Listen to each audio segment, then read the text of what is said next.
Xogħol ta' reġenerazzjoni li sar fuq 17 il-blokka ta' akkomodazzjoni soċjali fil-Fgura fejn jgħixu 102 familji ġie inawgurat mill-Ministru responsabbli Rodrigue Galdes.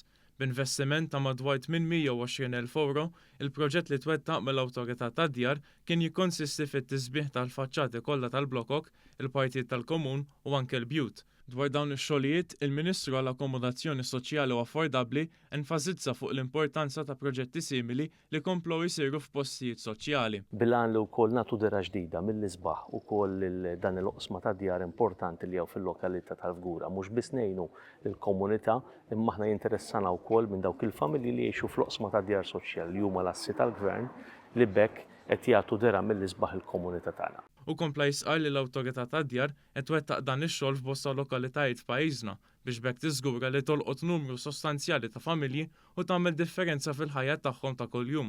Waqt li l-gvernijiet laburisti passati investow fil-blokok ta' akkomodazzjoni inferxin mal-pajjiż kollu, mill-2013 li law tnieda l-akbar investiment fil-qasam tal-akkomodazzjoni soċjali li minnu diġà qed igawdu qatt kbir ta' familji. Wara nuqqas ta' diversi snin, mhux biss bdew jinħolqu n-numru ta' blokok ġodda, iżda wkoll bdiet issir manutenzjoni kbira f'oħrajn antiki.